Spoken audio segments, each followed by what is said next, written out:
ناظرین، south Asia review کی ایک اور قسط کے ساتھ عمر فاروق اور ممتاز خان آپ کی خدمت میں حاضر ہیں۔ آج کی باتوں میں سب سے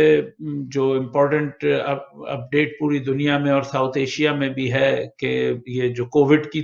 دوسری لہر ہے وہ لگتا ہے کہ پاکستان میں کافی جو ہے وہ آ رہی ہے۔ حکومت کے اعداد و شمار تو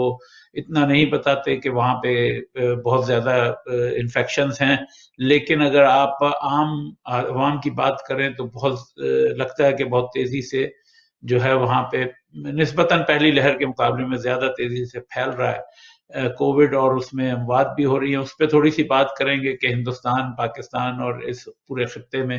کووڈ کی کیا صورتحال ہے۔ اس کے بعد جو ہے جیسے کہ آپ نے سنا ہوگا کہ میانمار میں فوج نے جو ہے 10-11 سال کے وقفے کے بعد دوبارہ اقتدار کو سنبھال لیا ہے اور ڈائریکٹلی انہوں نے اقتدار پہ قبضہ کر لیا ہے، جبکہ پچھلے 12 سال میں بھی ان کا انڈائریکٹلی پورا کنٹرول ہی تھا، لیکن ان کو بھی یہ ضرورت پڑ گئی کہ انہوں نے ڈائریکٹ اقتدار لیا، تو وہ کیوں لیا اور اس کے مضمرات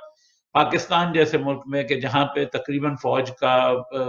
اتنا ہی قبضہ ہے حکومت کے اوپر جتنا میانمار کی فوج کا تھا، تو کیا پاکستانی فوج بھی کسی وقت اس پوزیشن میں اپنے آپ کو پائے گی کہ وہ دوبارہ ڈائریکٹ قبضہ کرنے کی کوشش کرے؟ اور اس پہ انٹرنیشنل رد عمل کوئی اتنا زیادہ آیا ہے یا نہیں آیا ہے؟ اس سے پہلے تھائی لینڈ میں بھی قبضہ کیا فوج نے، تو اس پہ تھوڑی بات کریں گے۔ پھر ہندوستان میں نیا بجٹ آیا ہے، اس بجٹ کے کیا مضمرات ہیں، اس میں کس طرح اس بجٹ کو رکھا گیا ہے، کیا وہ ایک ویلفیئر بجٹ ہے، اس پہ بات کریں گے۔ اور آخر میں پاکستان کی سیاسی صورتحال، جہاں پہ جو اپوزیشن الائنس ہے پی ڈی ایم، وہ قطعی طور پہ فیل ہو چکا ہے کسی بھی امپیکٹ کو بنانے میں، اور اس کے نتیجے میں جو حکومت ہے عمران خان کی اور ان کے کانفیڈنس میں اور ان کے ایگریشن میں اضافہ ہوا ہے، جس میں وہ کھلے عام جو ہے وہ تمام ہر قدم جو ہے بغیر کسی مخالفت کے اٹھانے کو تیار ہے۔ تو ممتاز صاحب، سب سے پہلے اگر ذرا سی کووڈ پہ نظر ڈالی جائے، کیونکہ پوری دنیا، کینیڈا نے بھی بہت سخت ٹریول ریسٹرکشن لگائیں، اور ساؤتھ ایشیا میں اس کا کیا اثر ہے؟ کیا وہاں پہ کچھ بڑا ہے یا کم ہو رہا ہے؟ اور اس میں وہاں کی اکانومی کی کیا صورتحال؟ شکریہ عمر فاروق صاحب۔ جہاں تک کووڈ کا تعلق ہے، آپ یہ دیکھیں کہ خاص کر کے جو کووڈ میں جو سب سے خطرناک جو چیز ہے، جو نیو ویریئنٹس جو ہے وہ آ رہے ہیں، جس میں یو کے والا ہے، ساؤتھ افریقہ والا ہے، اور یہ سارے جو ویریئنٹس ہیں یہ جتنے تیزی سے پھیلتے ہیں، تو اس وجہ سے میرا خیال ہے ایک اس حوالے سے زیادہ جو ہے وہ خدشات وہ بڑھ رہے ہیں۔ اور کینیڈا کے اندر بھی آپ نے دیکھا ہے کہ ٹریول جو ریسٹرکشنز گورنمنٹ نے لگائی ہیں، اتنی چیزوں کو جو ہے وہ مد نظر رکھ کے کی گئی ہیں۔ اب جہاں تک پاکستان یا ساؤتھ ایشیا میں کووڈ کا تعلق ہے، تو پاکستان کا اگر ہم دیکھیں تو پاکستان میں کسی چیز کا صحیح اینالائز کرنا بہت مشکل اس لیے ہوتا ہے کہ وہاں پہ آپ کی سب سے پہلے تو جو ہے وہ کووڈ کی جو ہے ٹیسٹنگ جو ہے اتنی کم ہے کہ 22 کروڑ کے جو آبادی میں آپ 25 سے 30 ہزار کووڈ کا جو ہے وہ ٹیسٹ کرتے ہیں، تو وہ کبھی بھی آپ کو نہیں پتہ چل سکتا ہے کہ کتنے کیسز ہیں۔ پھر جو ہے وہ انڈر رپورٹنگ اس کی اتنی ہے، اور حکومت اور بہت ساری جو چیزیں ہیں اس میں ان کی کوشش یہ ہوتی ہے کہ یہ میڈیا تک، عوام تک یہ چیزیں اگر نہ ہی پہنچے تو بہتر ہے۔ اب اس کے برعکس آپ ہندوستان میں دیکھیں تو وہاں پہ یہ ہوا ہے کہ وہاں پہ چونکہ وہاں ویکسین ایک ہے، ان کی اپنی لوکل ویکسین ہے، اور ایک جو برٹش پارٹنرشپ کے تحت جو ہے وہ وہاں پہ بن رہی تھی، تو وہ انہوں نے رول آؤٹ کیا، تو وہ کافی حد تک ہندوستان کے اندر جو ہے وہ ویکسینائزیشن وہ کی جا رہی ہے۔ لیکن پھر بھی ظاہر ہے جو 1.25 ارب کی جو پاپولیشن ہے اس میں جو جس طریقے سے وہ پھیلتی ہے، یا جو اور جو سوشل ایشوز جو اس چیز میں انوالو ہوتے ہیں اور کے پھیلنے میں، تو وہ اس کو کنٹرول کرنا ظاہر ہے اتنا آسان نہیں ہے۔ باقی بنگلہ دیش، سری لنکا اور نیپال، ان جگہوں میں بھی سچویشن اتنی خراب نہیں ہے یا اس کی رپورٹنگ اس طرح نہیں ہے، لیکن چونکہ یہ اکانومی کو اسی طریقے سے میرا خیال ہے متاثر تو کر ہی رہے ہیں، لیکن چونکہ جو غریب ممالک ہیں وہاں غربت میں لوگ پہلے سے ہی جو ہے وہ پس رہے ہیں، تو وہاں پہ اس کے اس طرح کے جو وہ اثرات ہیں وہ نمایاں نہیں ہے جس طرح ویسٹ کے اندر ہمیں جو چیزیں نظر آتی ہیں۔ دوسری طرف جو ایک اب ویکسینیشن کی جو ڈپلومیسی یا جنگ شروع ہو گئی ہے، جس میں ہندوستان نے اس خطے کے تقریباً تمام ممالک کو گفٹ کی ہے کچھ ویکسینز، اور ساؤتھ افریقہ تک میں ایسٹرازینیکا کی ویکسین ہندوستان سے گئی ہے، لیکن اس میں انہوں نے پاکستان کو اور چائنا کو کچھ بھی نہ دینے کا اعلان کیا ہے، جبکہ دوسری طرف چائنا نے جو اپنی ویکسین بنائی ہے وہ انہوں نے 5 لاکھ جو ہے پاکستان کو ڈونیٹ کی ہے۔ تو ایک طرح سے جو ہے، اور ہندوستان بہت تیزی سے، اور ان کا سیرم انسٹیٹیوٹ آف انڈیا اور ان کی اور دوسرے جو ہے وہ ویکسینز بنا رہے ہیں، تو یہ جو پاکستان اور ہندوستان کا تنازعہ، چائنا بھی اس کے بیچ میں، جو ایک فوجی اور زمین پہ تھا، وہ ایک طرح سے اب جو ہے پاکستان اس خطے کا ایک بڑا ملک ہے جس پہ جو ہے ویکسین کے نہ ہونے کی وجہ سے اس کے اثرات دوسری جگہ بھی پہنچ سکتے ہیں۔ تو اس میں کسی قسم کی پیش رفت کی امید ہے، یا یہ ہماری جنگ جو ہے وہ ہر حال میں بھرے لوگ بیماریوں سے مرتے رہے وہ جاری رہے گی؟ بدقسمتی سے جو ہندوستان اور پاکستان کے جو تعلقات کا جو پس منظر ہے اس کو اگر ہم مد نظر رکھیں تو وہ اب سیاست سے بڑھ کے جو ہے وہ نفرت کی حد تک جو پہنچ چکا ہے، اور یہی وجہ آپ کو نظر آ رہی ہے کہ باقی جگہوں پہ یہ ساری چیزیں ہوئی ہیں، ان کی جو ویکسین گئی ہے، لیکن چونکہ پاکستان میں اور پاکستان اور ہندوستان کے درمیان جو تعلقات کی جو نوعیت ہے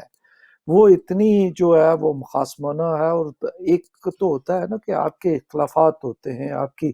دشمنی بھی ہوتی ہے، لیکن جو نفرت جس حد تک جو وہ پہنچ چکی ہے، تو وہاں پہ میں سمجھتا ہوں کہ یہ، اور پھر جو چائنا، پاکستان اور اب انڈیا اور ویسٹ کا جو ایک وہ بیک گراؤنڈ بن رہا ہے، تو اس میں چیزیں فی الحال تو میرا خیال ہے کوئی بہتری کے آثار تو نہیں نظر آ رہے ہندوستان اور پاکستان کے درمیان۔ فیوچر میں اور کہیں جا کے شاید کوئی چیز ہو تو اس کے لیے کہہ نہیں سکتے ہیں۔ اسی تناظر میں ابھی ہندوستان نے اپنا نیا بجٹ جو ہے وہ پیش کیا ہے، اس بجٹ کے بارے میں آپ کا کیا خیال ہے کہ وہ ایک عوامی فلاحی بجٹ ہے، یا اس کو ایک پولیٹیکل جو ہے، جیسے اس میں کافی پیسے رکھے گئے ہیں ان اسٹیٹس میں انفراسٹرکچر اسپیشلی بنانے کے، جن میں جو کافی بڑی آبادی والی اسٹیٹس ہیں اور ان میں الیکشن ہونے والے ہیں اگلے سال کے دوران میں، تو یہ ایک سیاسی بجٹ ہے، اس میں غریبوں کے لیے یا عام عوام کے لیے کچھ ریلیف ہے، یا وہ ایک ٹپیکل ویری کیلکولیٹڈ جو ہے وہ بی جے پی کی سپورٹ بڑھانے کے لیے وہ بجٹ؟ جہاں تک بجٹ کا تعلق ہے، میں نے جو اس پہ تبصرے پڑھے ہیں جو ہندوستان کے اپوزیشن سے لے کے مختلف جو اکانومسٹ ہیں ان کے، تو ایک کافی حد تک اس کو ایک پازیٹیو بجٹ جو ہے وہ کہا جا رہا ہے، اس سینس میں کہ اس بجٹ میں جو سب سے زیادہ 2 چیزیں کی گئی ہیں، ایک تو یہ کہ نیا ٹیکس کوئی نہیں لگایا گیا کسی طرح کا بھی، امیر پہ بھی نہیں لگایا گیا ہے اور غریب پہ بھی نہیں لگایا گیا۔ دوسری چیز جو انہوں نے کی ہے وہ پرائیویٹائزیشن کو جو ہے نا وہ انکریج کرنے کی کوشش کی ہے، اور جو فارن انویسٹمنٹ ہے اس کے لیے جو فضا ہے وہ بہتر کرنے کی کوشش کی گئی ہے۔ تو اس اور انفراسٹرکچر اور ان چیزوں پہ، اور ہیلتھ اور انفراسٹرکچر پہ خاص کر کے سب سے زیادہ توجہ دی گئی ہے، اس پہ زیادہ بجٹ جو ہے وہ رکھا گیا ہے۔ البتہ جو اس پہ کرٹیسزم آیا ہے وہ یہ ہے کہ فارمرز کا جو جس طریقے سے ڈیمانڈ ہے اور جو چیزیں منیمم سپورٹ پروگرام ہے، یہ چیزیں اس کی طرف توجہ نہیں دی گئی ہے۔ اور دوسرا، جس طرح کہ آج کے دور میں یہ کہا جا رہا ہے کہ کووڈ کے دوران چونکہ لوگوں کے جابز چلی گئی ہیں، بہت ساری مشکلات میں ہیں، تو جو سب سے جس طرح امریکہ سے لے کے یہاں پہ جو ہے وہ گورنمنٹ ہے وہ لوگوں تک جو ہے وہ کیش پہنچا رہی ہیں کسی نہ کسی شکل میں، تاکہ اکانومی جو ہے وہ متاثر نہ ہو، اور ایک طرح کی جو ان کی انکم ہے وہ چلتی رہے، اور اس سے لوگوں کی جو اپنا وہ معیار زندگی ہے وہ بھی کم از کم مینٹین رہے اور اکانومی مینٹین رہے. اس پہ تنقید آئی ہے کہ اس پہ کوئی خاص جو ہے وہ پورشن نہیں رکھا گیا جو اس وقت ضرورت ہے، چونکہ وہاں پہ کووڈ کی وجہ سے ہر طرح کے لوگ متاثر ہیں وہاں پہ. اب ذرا سا اپنا کینوس کو بڑا کرتے ہوئے اگر ہم ہندوستان کے پڑوس میں برما میں جو میانمار میں جو ابھی کو ہوا ہے اس کو کے اس خطے پہ اس سے پہلے تک 1 سال پہلے میرے خیال میں 1-1.5 سال پہلے تھائی لینڈ میں فوج نے ڈائریکٹ قبضہ کیا ہوا ہے گورنمنٹ میں، اب برما نے کیا ہے. اور برما میں میانمار میں لگتا نہیں تھا کہ ان کو کوئی ضرورت ہے کیونکہ وہ آلریڈی 25% پارلیمنٹ کی سیٹیں فوج کے لیے مختص تھیں. اس کے علاوہ جو کی منسٹریز ہیں وہ ساری فوج کے لیے مختص تھیں، اور آنگ سان سو کی جن کی بڑی عزت تھی پہلے، لیکن اس کے بعد پچھلے 2-3 سال میں جو انہوں نے روہنگیا کے لحاظ سے اور ویسے بھی انہوں نے کہیں پہ بھی فوج کے جو ہے اختیارات کو کم کرنے اور ڈیموکریٹک اسپیس کو بڑھانے کی کوشش نہیں کی، بلکہ وہ اپنے اقتدار کو ہی صرف سنبھالنے میں لگی رہی، جس کے وجہ سے ان کو پوری دنیا میں کرٹیسزم کا بھی سامنا کرنا پڑا، اور اب ان کی اس طرح کہیں پہ سپورٹ بھی نہیں ہے. تو اس کے کیا مضمرات ہیں ان صورتحال میں؟ ابھی نئی بائیڈن ایڈمنسٹریشن آئی ہے، میانمار کو بہت انہوں نے پہلے سہولتیں ان پہ دی ہوئی تھی پچھلے 10-12 سال میں، وہ کہہ رہے ہیں کہ دوبارہ ریسٹرکشن لگائیں گے. تو آپ کے خیال میں اس کے اس خطے پہ اور پاکستان کے اوپر اس کے کیا اثرات ہوں گے کہ اگر پاکستان کے جنرل جو انڈائریکٹلی تو حکومت پہ ان کا قبضہ ہے لیکن وہ ڈائریکٹلی نہیں آ رہے، کیا وہ تھائی لینڈ اور اس کے بعد برما اور اس کے اوپر انٹرنیشنل ریئیکشن کے کوئی اتنے سخت ہونے نہ ہونے کی وجہ سے کیا ان کے دل میں بھی یہ دوبارہ خواہش جاگے گی کہ وہ براہ راست حکومت پہ قبضہ کریں؟ دیکھیں میرا خیال ہے اگر جو میانمار کی جو سچویشن ہے کہ وہاں پہ فوج کو جب کہ 25% ان کا کانسٹیٹیوشنل جو ہے وہ حصہ ہے، اور وہ 3 جو مین منسٹری ہیں وہ ہمیشہ جو ہے وہ فوج کے پاس ہوتی ہے، اس کے باوجود ہے آپ، اور پھر 50 سال وہاں فوج کا جو ہے وہ میانمار میں ڈائریکٹ جو ہے وہ رول رہا ہے. یہ 2010 میں جا کے، اور یہ جو آنگ سان سوئی ہے وہ انہوں کا میرا خیال ہے 89 سے لے کے 2010 تک یہ نظر بند وہاں پہ رہی ہیں. اور پھر ان پہ آپ کو پتا ہے کہ ایک یہ ان کی حیثیت کوئی وہاں پریزیڈنٹ کی نہیں ہے، ایک اسٹیٹ کاؤنسلر کی ہے، ایک منسٹر کی ہے، اور اس کی بنیادی وجہ یہ ہے کہ ان پہ کانسٹیٹیوشنلی یہ پابندی ہے کہ جو بھی کسی غیر ملکی سے میرڈ ہوگی تو وہ ملکی جو ہے وہ پریزیڈنٹ نہیں بن سکتی ہے. اب اس دوران یہ ہوا ہے کہ جو ان کی پولیٹیکل جو پارٹی ہے تو وہ 2015 میں اس نے ایک اچھی خاصی جو ہے وہ پہلے جو الیکشن ہوئے ہیں جس میں براہ راست انتخابات میں حصہ لیا ہے، تو اس میں جو اس کی پارٹی ہے اس نے اچھی خاصی سیٹیں لی، 300 کچھ 400 میرا حال ہے 26 ان کی ٹوٹل سیٹس ہے یا کتنی، ان میں سے 326 یا کتنی ان کی وہ تھی، جس میں 25% فوج کے ہیں، باقی ایک فوج کی بیکٹ جو ہے وہ پارٹی ہے اس نے وہ لیے تھے. اس دفعہ اس نے جو ہے وہ 396 جو ہے وہ سیٹس وہ لی ہیں 426 میں سے، جس میں میرا خیال ہے جو اس نے وہ لی ہیں وہ کوئی 25 یا جو فوج کی بیک پارٹی ہے انہوں نے، تو باقی 25% وہ فوج کی جو چھوڑ کے. تو اس وجہ، لیکن جو پرابلم جہاں پہ آیا ہے وہ یہ آیا ہے کہ جو آنگ سان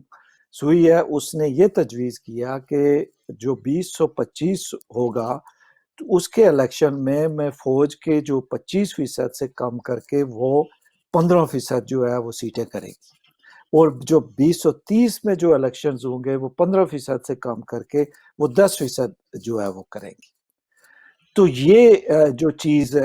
تھی، تو فوج کے اندر جو تفضات وہ پیدا ہوئے، جس طرح پاکستان کے اندر آرمی کے اندر یہ ہو جاتے ہیں، جس طرح نواز شریف نے مطلب یہ وہ کیا کہ جی یہ ہماری جو ہے وہ ڈومین ہے یہ خارجہ پالیسی اور ان چیزوں پہ، تو یہ تو ہمیں بلانی چاہیے. اور جس پہ آپ نے دیکھا کہ وہاں پہ اس وقت وہ ڈان میمو اور دوسرے میمو وہ بنے، اور الٹیمیٹلی خیر یہ جو پاناما کیس آیا تو جس میں ان کو چھٹی کرا دی گئی ہے. تو اگر دیکھیں تو دونوں طرف جو تفضات ایک ہی طرح کے تھے کہ یہاں پہ آرمی کو جو ہے، اور اس آرمی کے جو مزے کی بات ہے، یہ پہلے 60 ایئرس جو آرمی چیف کی یہاں میعاد ہوتی تھی ریٹائر کی، یہ 60 سے 65 کر دی. اور 65 کے بعد بھی جو موجودہ آرمی چیف ہے اس نے ریٹائر ہونے سے انکار کر دیا، چونکہ اور 10 سال تک کر دیا. اس نے یہ کیے، شاید اس کو ڈر تھا کہ اگر جو اس حکومت میں اگر میں ریٹائر ہو گیا تو جو روہنگیا کے خلاف جو کرائمز ہے تو شاید اس میں مجھے پراسیکیوٹ کوئی کرے اور یہ حکومت جو ہے وہ مجھے سپورٹ نہ کرے. تو اس وجہ سے بھی اس نے وہ کر دیا. اب تو خیر جو پریزیڈنٹ تھا اس کو بھی انہوں نے ہٹا کے تو وہاں پہ وہ کیا. تو اب جو اس میں جو ری ایکشن ہے بین الاقوامی، یہ میں سمجھتا ہوں کہ بہت اہم چیز ہے. ایسی چیزوں کو، ایسے ملٹری کورس کو کی حوصلہ شکنی کرنے کے لیے، روکنے کے لیے، اور خاص کر کے اس میں جو امریکن جو کردار ہے، امریکن جو ایڈمنسٹریشن کا، وہ انتہائی اہم ہے. اور اس کے بعد یورپی یونین کیا کا. آپ کے خیال میں کوئی امریکہ کا جو ری ایکشن آیا ہے جس میں انہوں نے صرف سمپل یہ کہا ہے کہ وہ ریویو کریں گے جو سینکشن ہٹانے کی وہ رجیم ہے اس کو، کیا آپ کے خیال میں امریکہ کا اور یورپین یونین جو دوسرا میرے خیال میں سب سے اہم بلاک ہے، ان کا کوئی ری ایکشن بہت اچھا کوئی اس کے خلاف اسٹرانگ آیا ہے؟ جبکہ دوسری طرف چائنا جو ایک مین پلیئر ہے، چائنا کی طرف سے تو جو ہے کوئی کنڈمنیشن بھی کوئی زیادہ نہیں ہوئی ہے. تو اس سیناریو میں آپ دیکھتے ہیں کہ کیا یہ تمام ویسٹرن کوئی بنے گا پریشر، یا صرف لپ جو ہے وہ کی جائے گی لپ سروس؟ دیکھیں جہاں تک اس کا کچھ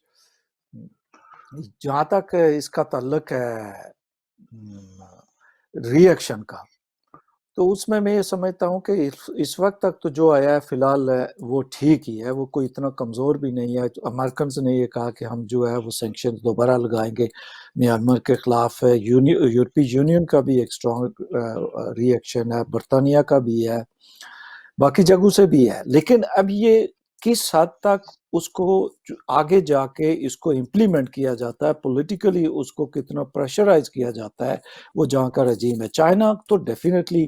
وہ نہیں کرے گا، چونکہ چائنا کے لیے تو آرمی کے ساتھ ڈیل کرنا زیادہ بہتر ہے. اور یہی چیز آپ نے دیکھا ہے کہ ہندوستان نے بھی اس پہ کوئی بڑا بیلنس سا جو ہے وہ سٹیٹمنٹ دی ہے، کوئی وہ نہیں کیا، چونکہ ہندوستان کو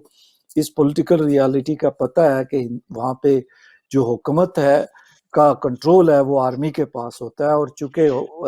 ہندوستان میں جتنی نارتھ ایسٹ کی جو انسرجنٹ موومنٹس ہیں، وہاں کے جتنے بھی لوگ ہوتے ہیں وہ جا کے پناہ وہاں پہ میانمار میں لیتے ہیں زیادہ.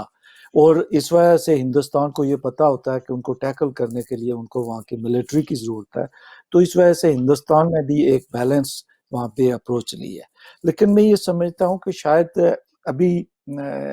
کچھ ایک آدھ ماہ میں یہ چیزیں سامنے آئیں گی کہ امریکن کس حد تک، اور اس میں یہ بھی ہوگا کہ چونکہ چائنا کا جو رول ہے وہ دیکھ کے امریکنز بھی جو ہے وہ اپنا ری ایکشن دیں گے کہ چائنا کس کی طرف اس کا جھکاؤ زیادہ ہے، سیولین گورنمنٹ کی طرف یا آرمی کی طرف. اور وہ شاید اتنا نہیں جائیں گے کہ وہ چائنا کی گود میں جا کے جو ہے وہ بیٹھ جائے. تو یہ چیزیں کیا آپ کے خیال میں امریکہ میں جو پولیٹیکل ڈویژن ہے جو اس وقت وہاں پہ جو ہے ایک تقریباً جنگ کی صورتحال ہے ریپبلکن اور ڈیموکریٹک پارٹی میں، پریزیڈنٹ بائیڈن اس وقت جو ہے اپنے 1.9 ٹریلین کے اس پیکج کے لیے لڑ رہے ہیں ریپبلکن سے، اور اس کو وہ کرانا چاہ رہے ہیں. ان کے درمیان بڑی خلیج ہے. کووڈ کی جو صورتحال، جنوری امریکہ میں سب سے ڈیڈلی منتھ تھا. تو اس تمام صورتحال میں کیا آپ سمجھتے ہیں کہ امریکہ جو ہے سوائے ایک جو ہے زبانی کلامی مذمت کرنے اور اس کو کرنے کے بجائے کوئی عملی اقدام یا کوئی بہت ہی ایکٹیو ڈپلومیسی کرنے کی طرف جانا افورڈ کر سکتا ہے؟ کیا ان کے پاس جو ہے اتنا روم ہے منورنگ کا، یا وہ اپنے ڈومیسٹک معاملات میں ہی اتنے پھنسے ہوئے ہیں کہ وہ کسی بھی بیرونی معاملے میں کوئی زیادہ ایکٹیو رول پلے نہیں کرنا چاہتے؟ میرا خیال ہے جو آپ کا وہ ہے تو یہ بالکل ویلڈ ہے کہ چونکہ امریکہ کے اپنے انٹرنل ایشوز اس وقت اتنے زیادہ ہیں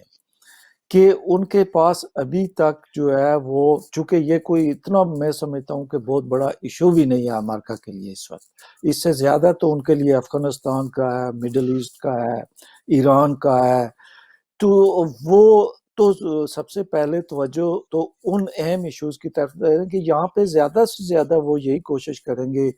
کہ پولیٹیکل سٹیٹمنٹ اور پھر جو سینکشنز جو پہلے ہٹائی گئی تھیں ان سینکشنز کو دوبارہ،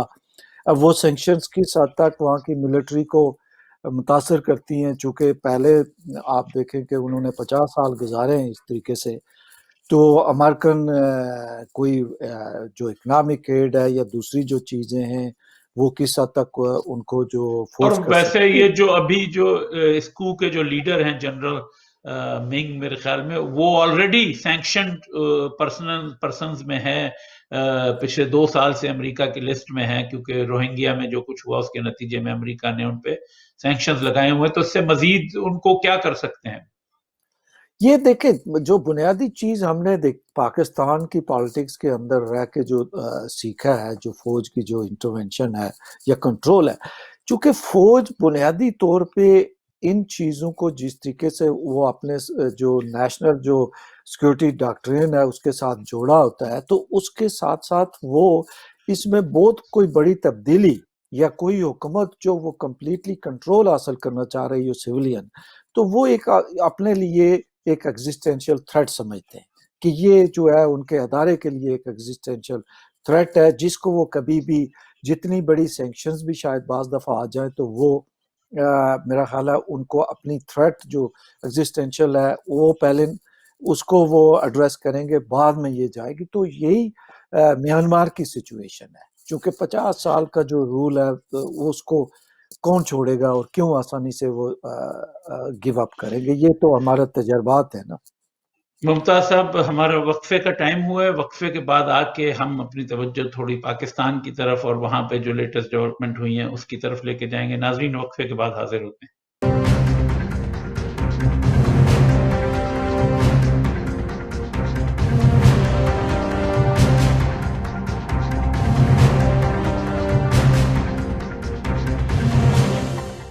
ناظرین، وقفے کے بعد عمر فاروق اور ممتاز خان آپ کی خدمت میں دوبارہ حاضر ہیں۔ وقفے پہ جانے سے پہلے جیسے میں نے ذکر کیا کہ پاکستان میں کافی اہم اور غیر اہم لیکن لانگ ٹرم میں بہت اہم تبدیلیاں ہوئی ہیں، جس طرح ایک جو ہے پاکستان میں وہ عربی کو پڑھانا لازمی قرار دیا گیا ہے، میرے خیال میں کے پی کے میں یا کسی ایک صوبے میں، تو وہ ایک اسلامائزیشن کا اور عرب اس کا جو ہے وہ تسلسل جاری ہے، اور جس کا لانگ ٹرم میں کوئی اچھا امپیکٹ نہیں پڑنے والا ہے۔ اس کے بعد جو ہے وہاں پہ ex D G S I Asad Durrani, یہ پہلی دفعہ ہوا ہے کہ فوج میں انہوں نے ex D G I S I کا نام ای سی ایل میں ڈالا ہے اور کھل کے عدالت میں کہا کہ جو ہے یہ ان کے دشمنوں سے رابطے ہیں اور ان کے لیے کام کرتے رہے رو کے لیے، تو اس میں ان کے اوپر جو ہے وہ ای سی ایل میں ان کا نام نہ نکالا جائے۔ تیسری طرف جو ہے آپ دیکھتے ہیں کہ وہ ایک ٹرائکا جو ہے وہ مستقل، مجھے لگتا ہے کہ وہ قریب آ گئے ہیں، ابھی تقریباً ہفتے میں میرے خیال میں 2-3 دفعہ عمران خان اور ڈی جی آئی ایس آئی اور چیف آف آرمی اسٹاف میں ملاقاتیں ہوتی ہیں جس میں اور کوئی موجود نہیں ہوتا۔ تو ان تمام صورتحال میں ایک اور جو اہم پیش رفت ہوئی ہے جس کا پاکستان کی اکانومی پہ اور بہت ساری چیزوں پہ اثر پڑ سکتا ہے، وہ ہے جو عدالت کا فیصلہ آیا ہے کہ عمر شیخ کو انہوں نے بری کیا، اور جس کے اوپر امریکہ نے اس پہ انہوں نے زور دیا ہے کہ اس کو جو ہے رہا نہ کیا جائے، اور اگلے مہینے جیسا کہ آپ کو پتہ ہے، بلکہ میرے خیال میں فروری کے مہینے میں ہی ایف اے ٹی ایف کا دوبارہ ریویو ہے پاکستان کا، اور امریکہ اور ویسٹ کا سب سے بڑا ہتھیار پاکستان کے خلاف وہی اکنامک جو ہے ہتھیار ہے، کیونکہ پاکستان کی اکانومی اپنا بوجھ قطعی طور پہ برداشت نہیں کر سکتی. تو آپ کے خیال میں یہ جو عمر شیخ کا معاملہ ہے اس کی وجہ سے امریکہ کا پریشر پاکستان پہ کتنا بڑھنے کے چانسز ہیں, اور اس کے اندر جو ہے اور یہ ٹائمنگ جس پہ فیصلہ آیا ہے, جیسے ہمیں آپ کو پتا ہے پاکستان میں کوئی ججز جو ہے اپنی مرضی سے فیصلہ نہیں دیتے ہیں, وہ بہت سارے فیصلے جو ہے پیچھے سے امپوز کیے جاتے ہیں. تو اس ٹائمنگ کے بارے میں آپ کیا کہیں گے, اور اس کا نتیجہ جو ہے کیا نکلے گا پاکستان اور امریکہ کے تعلقات میں, ایف اے ٹی ایف کی صورتحال میں, اور پاکستان کی اکانومی پہ؟ اس میں جو دو دلچسپ جو پہلو ہیں وہ یہ ہے کہ آپ نے دیکھا ہے کہ جب کورٹ نے ابھی اس کو وہ کیا نئی, انہوں نے یہ کہا کہ جی اس کو آپ جو وہاں کے وزیر خارجہ نے اور جو حکومت نے پلی لی ہے کہ جی اس کو دوبارہ سزا دیں, وہ یہ کہ انہوں نے یہ نہیں کہا کہ اس کا جو ٹیررزم سے تعلق ہے یا جو ڈینیل پرس سے جو اس کی کلنگ کا وہ ہے, بلکہ جو انٹرنیشنل جو کانسیکوینسز ہے پاکستان کے لیے اس کو مد نظر رکھتے ہوئے سپریم کورٹ اس چیز کو کنسیڈر کرے. اب اس کے جواب میں سپریم کورٹ نے ابھی جو فیصلہ دیا, انہوں نے یہ کہا کہ ان کو جناب گیسٹ ہاؤس میں جا کے رکھیں. آپ یعنی سپریم کورٹ کے معیار کا اندازہ کریں کہ وہاں پہ جو ٹیچرز ہیں, پروفیسرز ہیں, انٹلیکچوئلز ہیں, ان کو, اور فارمر جو پرائم منسٹرز ہیں دوسرے ہیں, ان کو تو جیلوں میں وہ بھیجتے ہیں. ایک ٹیررسٹ کو وہ جو ہے وہ یہ آرڈر دیا جاتا ہے کہ اس کو جب تک یہ وہ کلیئر نہیں ہوتا ہے تو ان کو گورنمنٹ کے اخراجات پہ گیسٹ ہاؤس کے اندر جو ہے وہ کریں. لیکن اور دوسری طرف اگر آپ دیکھیں کہ کورٹ نے ان کو بری کیا ہے تو اس کا مطلب ہے کہ وہ اب نہ ملزم ہیں نہ مجرم ہیں, اور دوسری طرف ان کو اگر آپ جیل میں رکھ رہے ہیں, اور کورٹ نے سوال یہ پوچھا کہ اگر آپ کہہ رہے ہو ان کی وجہ سے دہشت گردی میں اضافہ ہوگا, تو یہ 18 سال سے جیل میں ہیں, ان کے خلاف ان کا کیا تعلق ہے کہ پروف کریں کہ دہشت گردی کو بڑھانے میں ان کا تعلق ہے پچھلے 18 سال میں, اور اس دہشت گردی کے الزام میں پھر ان کے خلاف کیا جو ہے اقدام اٹھائے گئے ہیں. تو ایک طرف سے آپ کو کورٹ کا جو ہے آرگیومنٹ ویلڈ نہیں لگتا کہ حکومت نے اپنا کیس ہی اگر باچ کر دیا اور اس کو صحیح طریقے سے پروسیکیوٹ نہیں کیا, تو کورٹ کس طرح ان کو جو ہے وہ ریلیف نہیں کو دینے کو منع کر سکتی؟ نہیں دیکھیں, پاکستان کے اندر جو حکومتوں کا جو رویہ رہا ہے ٹوارڈز دس, وہ کبھی بھی میرٹ بیسڈ تو رہا ہی نہیں ہے, وہ تو پولیٹیسائزڈ رہا ہے آلویز. آپ فرض کریں یہ حافظ سعید اور جیش لشکر طیبہ کے حوالے سے دیکھیں, ابھی جو اس کو انہوں نے کہا کہ جی 10 سال جو ہے وہ کورٹ نے سزا دی ہے, اور وہ کس تناظر میں دی ہے, وہ جو ممبئی کیس. اب جب ممبئی کیس تھا جس کی وجہ سے پورے ہندوستان اور پاکستان کے تعلقات آج اس نیج پہ پہنچے, اگر وہ اس وقت ان لوگوں کو سزا دلوا دیتے شاید یہ چیزیں اس تک نہ, لیکن چونکہ وہاں پہ پولیٹیکلی موٹیویٹڈ وہ چیزیں تھی, اور وہاں پہ عدلیہ وہی کچھ کرتی رہی جو پیچھے سے ان کو وہ کہا جاتا تھا. آج جو عمر شیخ ہے, یہ آپ یہ دیکھیں کہ عمر شیخ کے حوالے سے جو اس کے آپ جو بین الاقوامی جو دباؤ ہے یا امریکن جو ری ایکشن کے حوالے سے ہے, تو جو اینتھونی بلنکن ہے جو ان کا فارن سیکرٹری,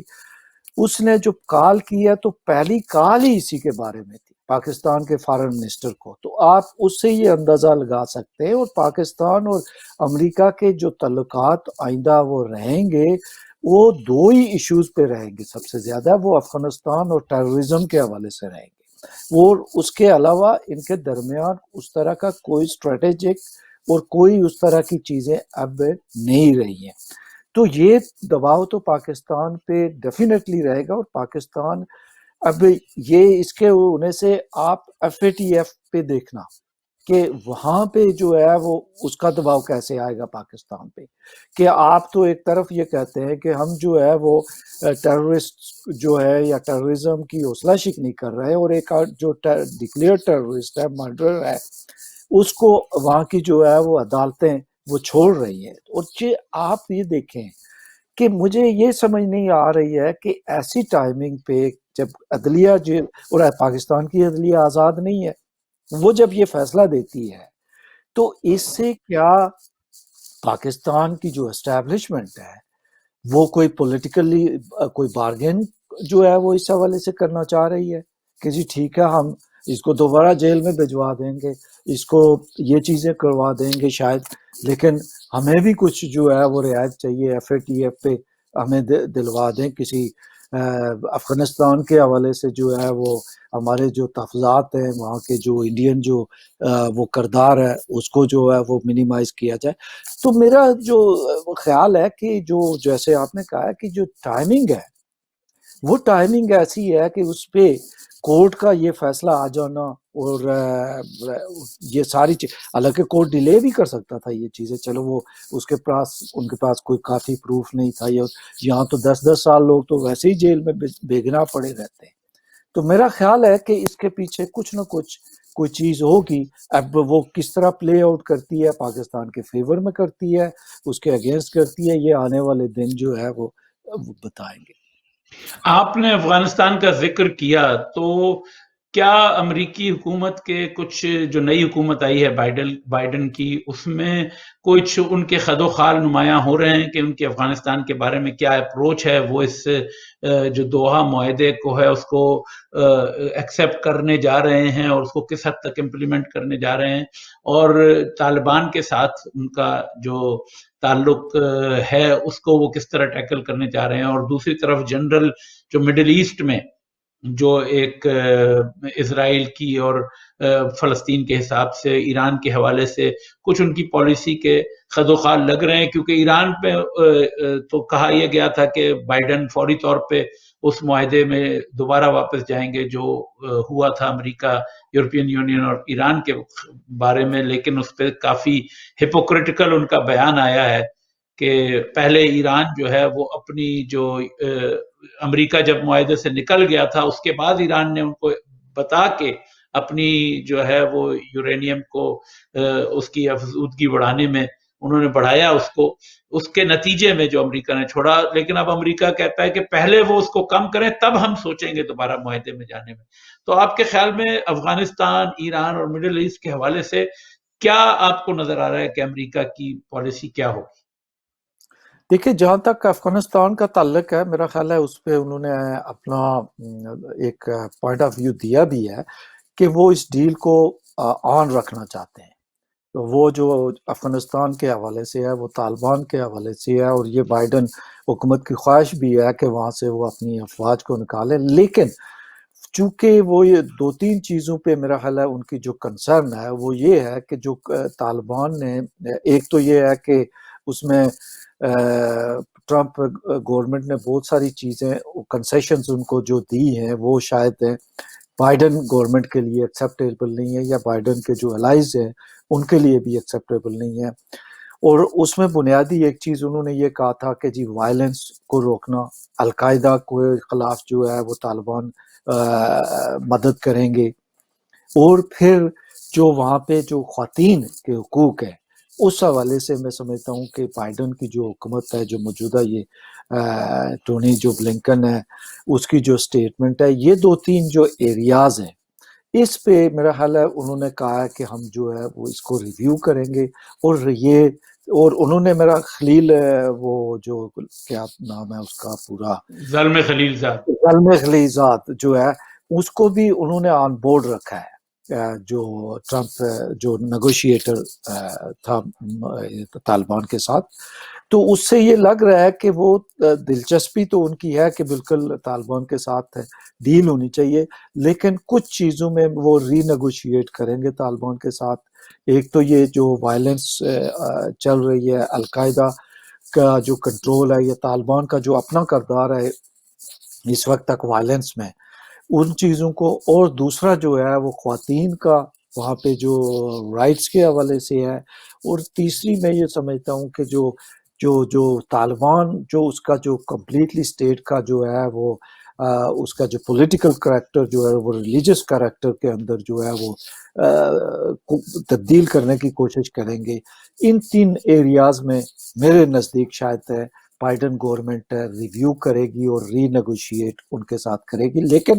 وہ ان کی کوشش ہوگی کہ اس کو فائنلائز کیا جائے جو یہ کیا اس چیز. معاملے افغانستان کے معاملے میں جو پاکستان کا رول ہے اور پاکستان کے اوپر کس قسم کے جو ہے وہ اثرات مرتب ہونے کا اندیشہ ہے؟ دیکھیے پاکستان پہ دباؤ بڑھے گا اس حوالے سے، چونکہ بائیڈن گورنمنٹ آپ کو پتہ ہے کہ اوباما گورنمنٹ کے دوران جو ہے وہ وہاں پہ اٹیکس بھی کیے جاتے تھے ان ایریاز میں اور ان کے خلاف کارروائی بھی کی جاتی تھی، لیکن بعد میں ظاہر ہے ان کی یہ خواہش بھی تھی کہ وہاں سے افواج کو جو وہ نکالا جائے، لیکن یہ چیز بائیڈن گورنمنٹ کے اندر یا ایون ٹرمپ گورنمنٹ کے اندر بھی، چونکہ ٹرمپ کی تو جلدی یہ تھی کہ وہ الیکشن کے اندر جو ہے وہ اس کا ایک فائدہ بینیفٹ لینا چاہتے تھے، لیکن ان کو یہ پتہ ہے کہ جب تک طالبان کو ایک جو ہے وہ سینچوریز پاکستان کے اندر میسر ہوں گی، پاکستان کی سپورٹ میں اثر ہوگی، تو طالبان کو وہ جو زیادہ پریشرائز نہیں کر سکتے ہیں، اپنی ٹرمز اور کنڈیشنز پہ نہیں لا سکتے. تو اس لیے یہ میں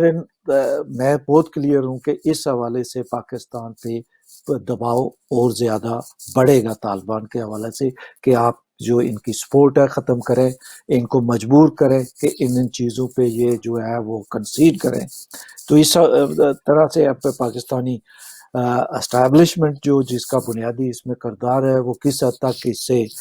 کوئی اور چیز نیگوشیٹ کرتے ہیں، کوئی اور نیگوشیٹ کر کے طالبان کو ان چیزوں پہ ایگری کرواتے ہیں، یہ تو آنے والے دن بتائیں گے. اب جہاں تک جی بولیے. تو اس کے ساتھ اب جو مڈل ایسٹ اور ایران کا جو تعلق ہے، تو وہ آپ نے جیسے کہا ہے کہ بائیڈن گورنمنٹ نے ایران کو کہا ہے، انہوں نے کہا کہ ہم اس ڈیل کو کنٹینیو کرنا چاہتے ہیں، لیکن آپ کو واپس اس لیول پہ لانا پڑے گا جب آپ اس ڈیل سے نکلے تھے. تو ڈیفینیٹلی اس پہ بائیڈن گورنمنٹ کبھی بھی کمپرومائز نہیں کرے گی. اس کی بنیادی وجہ یہ ہے کہ اگر وہ کہتے ہیں کہ انہوں نے یورینیم اتنا انریچ کر لیا ہے تو ڈیفینیٹلی ان کے پاس کیپیسٹی اتنی بڑھ جائے گی. لیکن اگر آپ کو اس میں ہپوکریسی، ایران نے منع نہیں کیا کہ وہ واپس لائیں گے، وہ کہتے ہیں کہ پہلے آپ معاہدے میں واپس آئیں پھر ہم پڑھیں گے. مسئلہ جو ہے وہ یہ نہیں ہے کہ ایران ریفیوز کر رہا ہے کرنے سے، لیکن یہ تو بائیڈن، کیونکہ امریکی حکومت نے یونیلیٹرلی جب اپنے آپ کو وڈرا کیا، تو ایران کا اسٹینڈ اس حوالے سے تو غلط نہیں ہے کہ بھئی آپ پہلے واپس آئیں تب میں اس کی ٹرمز اینڈ کنڈیشنز کو پورا کرنے کے قابل ہوں گا. دیکھیں نا اس میں بالکل ایران کا جو ڈیمانڈ ہے اس میں جسٹیفیکیشن موجود ہے. دوسرا چونکہ ایران کو اس وقت ایران کی زیادہ ضرورت ہے. ایران کی بنیادی وجہ یہ ہے کہ خالی وہ سینکشنز اور اس کے جو ایسٹس تھے وہ بھی فریز کر لیے تھے ٹرمپ گورنمنٹ نے. تو ایران اس وقت جو ایران کی موجودہ حکومت ہے وہ خاصی جو ہے وہ مسائل کا جو ہے اکنامک مسائل کا جو ہے وہ شکار ہے. تو میرا جہاں تک اب آپ نے دیکھا کہ مڈل ایسٹ کے حوالے سے بھی جو بائیڈن گورنمنٹ نے ابھی وہ کیا ہے کہ جو فلسطینین کی جو ایڈ تھی وہ دوبارہ بحال کی ہے. یو اے کو جو $25 بلین کے جو ویپنز تھے ان کو ٹیمپریری جو ہے وہ ہالٹ کیا ہے. اس طرح جو سعودی عرب سعودی عرب کو میزل وغیرہ یمن کے خلاف وہ کرتے تھے وہ ہالٹ کیا ہے. ابھی وہ جو کشوگی کی جو رپورٹ تھی وہ بھی انہوں نے کہا کہ ہم پبلک کریں گے. تو ایک طرح کا وہ میرا خیال ہے. اور لیکن چونکہ اس میں جو اسرائیل کا جو کردار ہے تو اس میں سمجھتا ہوں کہ بائیڈن گورنمنٹ بھی ڈپلومیٹیکلی ایک پریشر جو مڈل ایسٹ ہے، سعودی عرب اور ان پہ تھوڑا سا بڑھانا چاہ رہی ہے، اور اس کے ساتھ ساتھ اسرائیل پہ بھی تھوڑا سا وہ اپنا پریشر، چونکہ یہ سارا ایک جو ہے وہ کمپوزٹ جو ہے وہ پیکٹ ہے جو یو اے ای اور سعودی عرب اور اسرائیل کا. تو ان کے خلاف جو یہ جو ٹیمپریری جو، حالانکہ یہ میں سمجھتا ہوں یہ واپس ریزیوم ہو جائیں گی چیزیں، لیکن جو انہوں نے فوری آ کے سٹارٹ لیا ہے تو اس میں وہ اپنا لیے ایک سپیس کریٹ کر رہے ہیں کہ تاکہ کل وہ دوبارہ اسرائیل اور فلسطینین جو 2 اسٹیٹ سولوشن کی طرف وہ جانا چاہ رہے ہیں اس میں اور جو وہاں پہ جو وہ مزید کنسٹرکشن وہ ہو رہی ہے اس کو روکنے کے لیے اسرائیل پہ بھی اپنا ایک تھوڑا سا دباؤ. آپ کو پتا ہے کہ جو بلنکن ہے ٹونی بلنکن وہ بھی ایک جوش بیک گراؤنڈ سے ہے, تو وہ ساری چیزیں وہ سامنے رکھتے ہوئے میرا خیال ہے وہ ایک ڈپلومیٹیکلی ایک اپنا ایج ان ملکوں پہ وہ رکھیں گے. اسرائیل پہ بھی ایک سپورٹ بھی کر رہے ہیں, ایڈ بھی دے رہے ہیں, لیکن ساتھ ساتھ پولیٹیکل ایک پریشر بھی وہ رکھیں گے تاکہ فیوچر میں جو ان کا جو مڈل ایسٹ کا جو ایجنڈا ہے وہ اپنے اس کے مطابق آگے بڑھ سکے. اور ایران کا میں سمجھتا ہوں کہ وہ چیز آگے جا کے ایران ان چیزوں پہ وہ کمپرومائز شاید کر لے, اور یہ ایران کے لیے ایک اپارچونیٹی بھی ہے میں سمجھتا ہوں کہ چونکہ سعودی عرب اور یو اے ای اور ان کی جو کوشش ہے کہ ایران کو ان ساری چیزوں سے آئسولیٹ کیا جائے اور اس کو آئسولیٹ کر کے تنہا کر کے جس وہ یعنی ان کا جو ایجنڈا ہے مڈل ایسٹ میں, تو اس میں میرا خیال ہے ایران کے لیے یہ ایک اپارچونیٹی ہے کہ وہ دوبارہ اس میں انٹر ہو کے تو جو سعودی لیڈ جو ایجنڈا ہے اس کو تھوڑا سا اس کی حوصلہ شکنی کی جا میرے سکے. خیال میں اگلے ہفتے ہم اس بارے میں ایک پورا پروگرام کرتے ہیں کہ اس میں یورپین یونین اور امریکہ کی فارن پالیسی اور افغانستان, ایران اور اس تناظر میں کہ پاکستان کا F A T F review بھی ہے. آخری 3-4 منٹ رہ گئے, اس میں اگر ہم تھوڑی سی بات کر لیں کہ پاکستان میں ایک جو پی ڈی ایم نے ایک ہوا کھڑا کیا تھا اور انہوں نے ایک جلسوں کا جو ہے پچھلے سال تقریباً نومبر سے ایک شور مچانا شروع کیا, اور یہ کہ جی ہم 31 جنوری تک استعفیٰ دے دیں نہیں تو پھر ہم یہ کریں گے اور وہ کریں گے, اور اس میں انہوں نے بڑے جلسے بھی کیے اور بڑی ہائپ بنائی. نواز شریف نے جو ایک ٹیبو آخری تھا پاکستان کی سیاست میں کہ جی نام نہیں لیتے, انہوں نے نام بھی لے دیا, لیکن اب آپ دیکھیں گے کہ اس کا کوئی فرق نہیں پڑا. اور جو ہے جو حکمران طبقات ہیں, فوج ہو گئی, انٹیلیجنس ایجنسیز ہو گئی, عمران خان کی حکومت ہو گئی, ان کا اعتماد مزید بڑا ہے اور وہ اب ایگریسو ہو گئے ہیں. اور پی ڈی ایم میں سے قطعی طور پی ڈی ایم نے ہر اس چیز پہ جس کا انہوں نے عوام کو وعدہ کر کے کووڈ کے زمانے میں ان کو انہوں نے کہا کہ آپ اپنی جان کو بھی خطرے میں ڈال کے آپ آئیں کیونکہ ملک کے لیے ہے, تو اس میں سے بالکل ہوا نکل چکی ہے. تو آپ کے خیال میں اب اگلے 2-2.5 سال کیا کوئی توقع کی جا سکتی ہے کہ کوئی اپوزیشن ذرا سا بھی عمران خان کی حکومت کو یا فوج کو ذرا سا بھی پریشرائز کر سکے, یا وہ ایک طرح سے بالکل بے بس ہو کے ہاتھ باندھ کے فوج کے سامنے سارے بیٹھے ہوئے ہیں, ہر ایک جو ہے اپنی ایک ڈیل کے انتظار میں ہے کہ کسی طرح ان کو کوئی ٹکڑے مل جائیں تو شاید وہ اس سے کچھ کر سکیں, اور وہ تمام انقلاب اور اسٹیبلش ہے. ایون مولانا فضل الرحمان نے کہہ دیا کہ ہماری اسٹیبلشمنٹ سے جنگ نہیں ہے, ہماری تو صرف حکومت سے جنگ ہے. تو آپ اگلے 2.5-3 سال اور یہ سینٹ کے الیکشن کے تناظر میں کیا دیکھتے ہیں کہ پاکستان میں سیاسی صورتحال کہاں جائے گی؟ دیکھیں جہاں تک پی ڈی ایم کا تعلق ہے, میرا خیال ہے پی ڈی ایم نے شروع میں چند غلطیاں کی ہیں جس کے نتیجے میں وہ یہاں تک پہنچے, اور اس کی بنیادی وجہ یہ ہے کہ چونکہ اس کو لیڈ اور اس کو آگے لے جانے میں سب سے زیادہ اس وقت ایمبیشس پیپلز پارٹی تھی, اور پیپلز پارٹی نے اس کو ہوسٹ بھی کیا ہے, اور پیپلز پارٹی کا جو اپنا ماضی کا جو کردار ہے وہ اس کی وجہ سے پی ڈی ایم کو یہ دن جو ہے وہ دوبارہ جو ہے وہ دیکھنے پڑے. لیکن پی ڈی ایم جو سیاسی ٹیمپریچر بڑھانے میں سب سے زیادہ کردار تو نواز شریف اور مریم نواز کا تھا. جس طرح پہلے 1-2 جلسوں میں نواز شریف نے جس طرح کی تقریریں کی, اس کے بعد مریم نواز مستقلاً ایک انقلابی بن کے میں اسی طرف آ رہا ہوں کہ چونکہ جو اندازہ ان کا نون لیگ اور فضل الرحمان کا تھا, چونکہ وہ جنرلی ان کی ایک خواہش بھی تھی کہ اگر یہ ساری پارٹی اس چیز پہ آ گئی ہیں تو ہمیں اس کے ساتھ ساتھ یہ بھی ہمیں اس میں وہ رکھنا چاہیے کہ فوج کا کردار جو ہے جتنا منیمائز کیا جا سکتا ہے کیا جائے. چونکہ پی ڈی ایم میں جس وقت پہلے چونکہ نون لیگ اور پیپلز پارٹی نہیں فضل الرحمان کے ساتھ, اب جب ساری آئی تو یہ ایک خواہش وہاں پہ موجود تھی. لیکن اب ہوا یہ جب جو ہی پیپلز پارٹی کو تھوڑا سا سپیس ملا اور ان پہ ایک طرف سے پریشر بھی بڑھا اور سپیس بھی دینے کی کوشش کی, تو وہاں پہ یہ پتہ چلا کہ پیپلز پارٹی پھر بیک ٹریک جو ہے وہ کرنا شروع کی. اب اس کے نتیجے میں اب جو نون لیگ ہے اس کو بھی تھوڑی سی پسپائی دیکھنی پڑی، فضل الرحمان کو بھی، اور اوورآل پی ڈی ایم کے اندر آپ کو ایک نظر آ رہا ہے کہ ان کی کوئی حکمت عملی نہیں ہے، اور وہ بنیادی وجہ یہ تھی کہ وہ لیکن ممتاز صاحب آپ میں کے ایک خیال میں، آخری جی جی منٹ میں جو جی کہہ لوں، میں یہ سمجھتا ہوں کہ جو سینٹ کے الیکشن ہے اور جو بائی الیکشنز ہیں، میں یہ سمجھتا ہوں کہ پی ڈی ایم ختم نہیں ہوگی، بلکہ اس کے بعد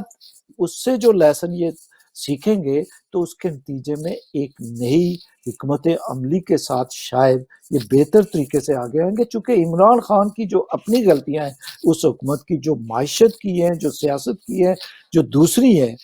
وہ ان کو مرنے نہیں دے گی، وہ کسی نہ کسی طریقے سے ان کو زندہ رکھے گی، اور یہ اصل ان کا جو فیس